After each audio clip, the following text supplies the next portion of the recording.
Fire Emblem is dumb sometimes.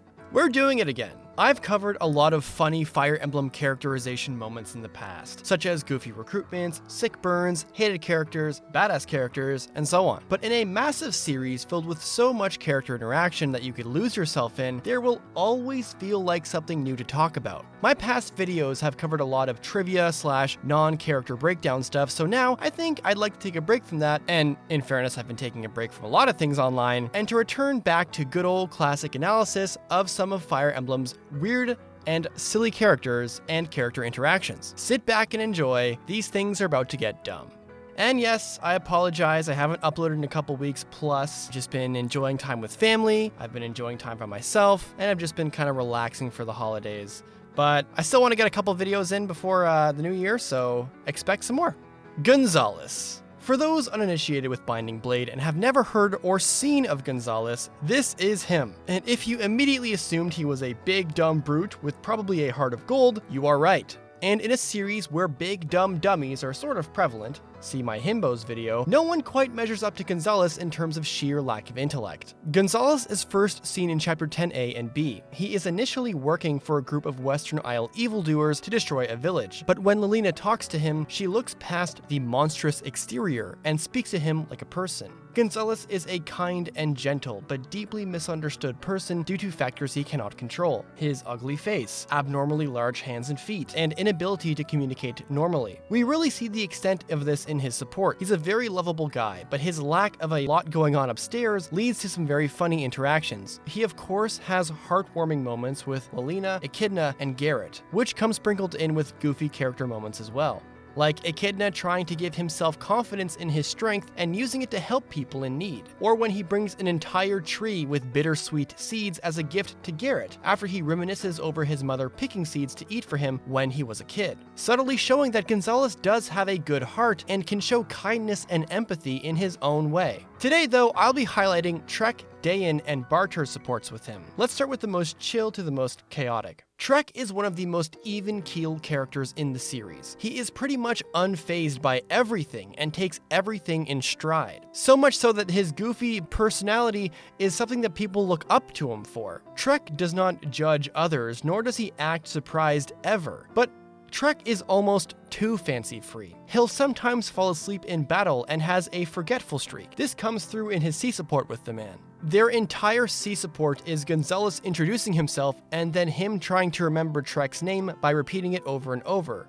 Trek, chuckling at the act of remembering, actually starts to forget Gonzales' name instead. The B support is pretty nonsensical. They've both forgotten each other's names, so they reintroduce each other for the second time.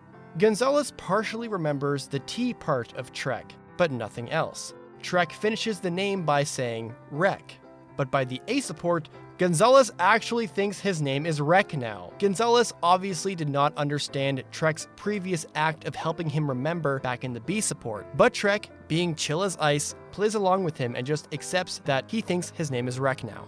Of course, it's not the most fantastic chain ever, but it's both funny and wholesome, and it always makes me chuckle whenever you see Trek being like, you know what, my name is Rek. Then you have Barter's support. The C support has Barter challenging him to get stronger, so they start punching one another. It's fine enough, but the B support is the funniest in the chain. It starts by Gonzales telling him that he bought armor so he can get stronger without the risk of dying as much. But this upsets Barter, since for him, offense is the best defense. So Gonzales says he'll buy a stronger axe, but Barter gets mad and punches him because this time he says that he needs to train his muscles to the point where he can defeat anyone with the use of an iron axe.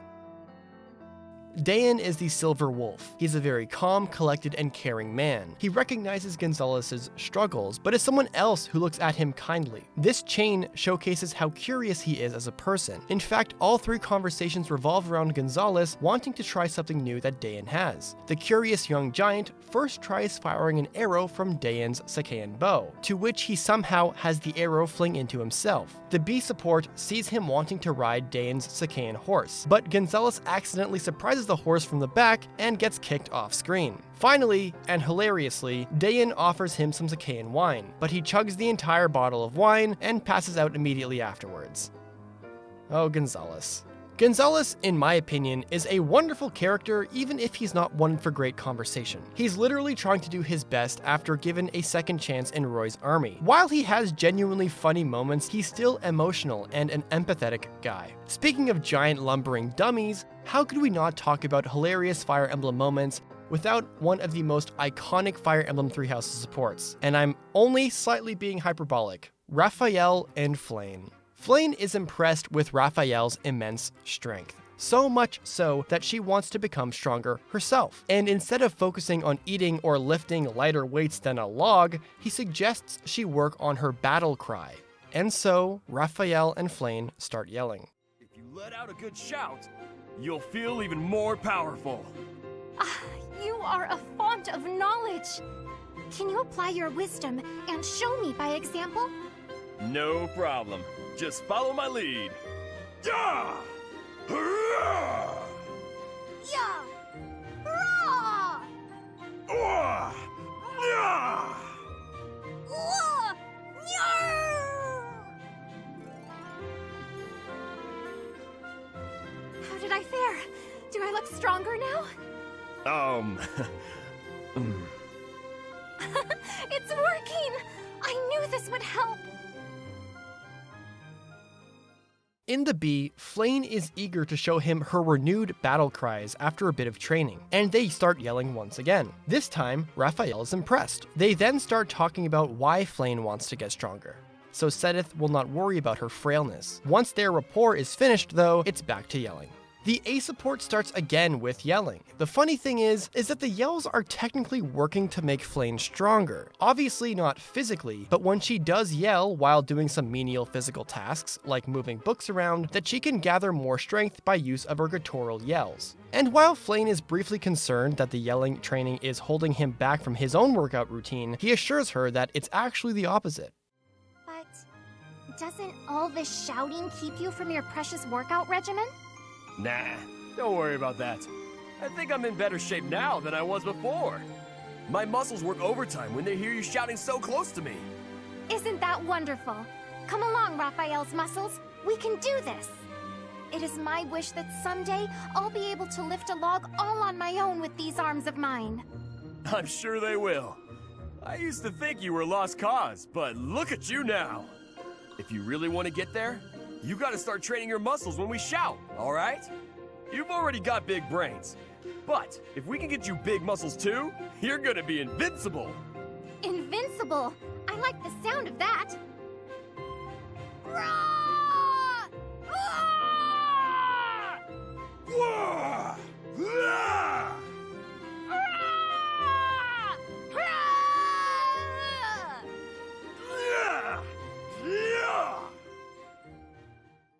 It's honestly just a hilarious support. Flayn is so willing and eager to learn, and seeing a well-spoken young lady like her get so incredibly into it, just yelling over and over, is something I never get bored of hearing. Honestly though, it's Diva Marie's delivery that makes this memorable. Just from the unique cadence of her everyday speech to the hyper-aggressive battle cries is just outright comical.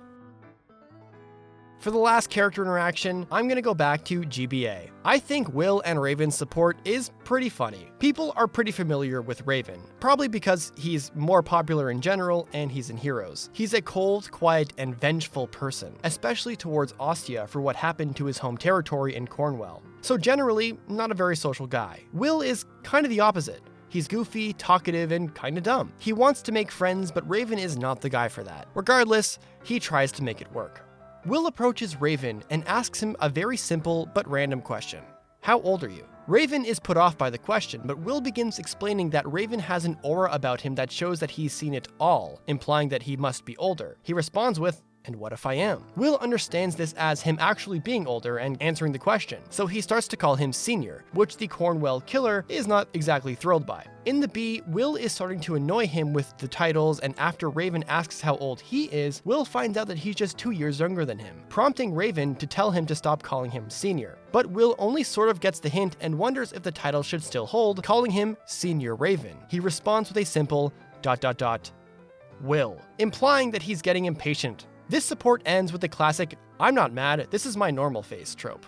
Okay, in fairness, this isn't the most hysterical support chain so far by a long shot. I've covered much more funny and goofy supports in the past and even in this video. What I do enjoy about the support so far is how their friendship is forming despite how polar opposite they are. Reddish hair is legit their only similarity. There's not much more to it, but the A support I think has levels. It starts off with Will greeting him and responding with a nickname of his own creation, Master of Rudeness. Put off by the insulting nickname, he asks if he's in a bad mood. What do you think? How the heck should I? Look, with you, Raven, it's either scowling or terrifying.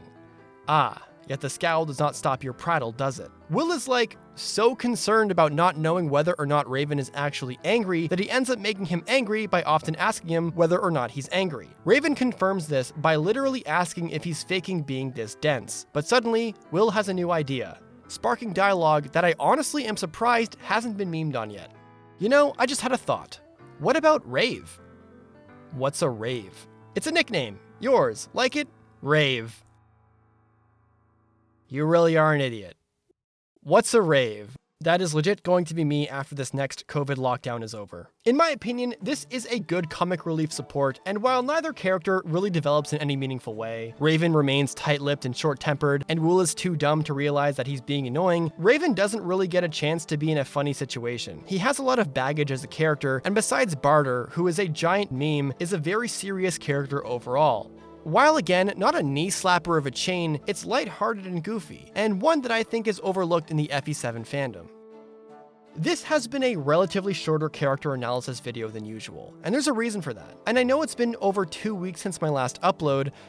There's reasons for all of this. For one, on December 6th, Fire Emblem Heroes released the new Summoner Duel game mode, and for days between then and only the 11th, I tirelessly worked on organizing the Fae Summoner Duel Series tournament, which luckily was a resounding success, but it took a lot out of me. After that ended, I was just tired, and simply took more time to myself to get back into the content grind. Taking weeks off obviously isn't very good for me or the channel though, so I hope you can still enjoy this shorter than usual video, and I really hope you got a laugh in. Speaking of Fire Emblem Heroes, I actually made a new perk for my mercenary tier on Patreon, Fae Summoner Dueling with yours truly.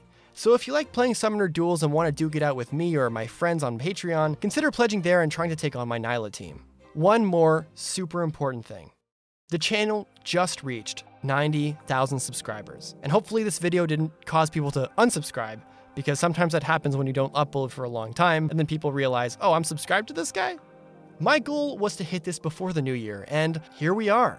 Honestly, this is a massive milestone for me. I can remember when I hit 75k so long ago, and thinking, there's no way I can ever reach anything more than this, making Fire Emblem videos.